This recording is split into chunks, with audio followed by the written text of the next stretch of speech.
before I noted Sis Lindy, and I also see a hand from my wife Untabi, but there's also a question for Doctor as well that she's asking, and now we're also going to entertain that as well as we progress. Dr. Rachel is also asking something, but Motlalepule, over to you, ma'am. Thanks very much. Yeah, this has been quite insightful. Thanks, Mongezi. Thanks. What I want to put on the table is the challenge of the world where we work, where we live. The fact that the world rewards crazy. Sure. You know, the very behaviors that Mongezi is talking about, that we need to bring our awareness to. When you do those things, you know, the things that he's talking about, the consciously slowing down, you get punished for that. And I just want Mongezi to talk a little bit around how do you almost like own your power? How do you know, like Miss Universe spoke about taking space, how do you do that to continue to minister to yourself, to continue to feed yourself by slowing down, taking those 20 minutes, not that you're going to go to work and sit for 20 minutes and not work, but just bringing that consciousness everywhere where you are, including in the office if you are an office person. Thank you. Thanks, Ostana, for that question. Very simple line. 1 in 8 billion. There are about 7.85 billion people on earth.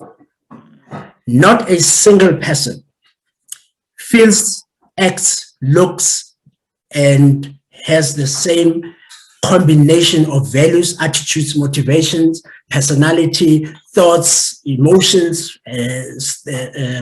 neurological makeup. If you think about all the different elements that make you, you. And in my research, I only came up with 8, but there's a lot more that makes you, you. Not a single person actually looks like that. So why do we spend so much time wanting to look like everybody? Because that's the stress. The stress is the stress of conformity. So when you say the world rewards crazy, the world rewards crazy because actually all of us are crazy. But we are now lost sheep that are leading sheep. And then what will happen when another sheep is trying to change the world? We're going to laugh at it and say, and that's the punishment. Yeah. So the most important thing is to continuously remember, you are 1 in 8 billion. When you were put here on earth, you were put here alone. When you leave, you're going to live alone. Why are you spending all of the time between that birth and your passing in this body? Because it doesn't necessarily mean that when you die, you're gone. That's a different conversation. But in this body, why do you spend it entertaining other people that are not on your journey? That's where I go.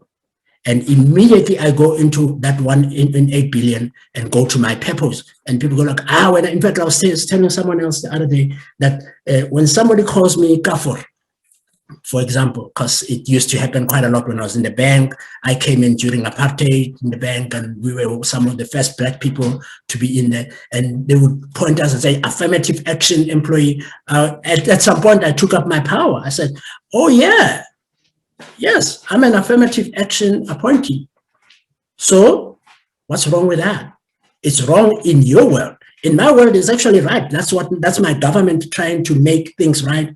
And I've been applying. Look at this envelope that has all the regrets. So yes, I am an affirmative action employee and I'm proud of it. And it's the same. If somebody says, Wena, you are too tall. Wena, you are too short. Wena, you are too big. You are too black. According to whom? Where's the benchmark? Because you are the only benchmark. I don't know if this is useful.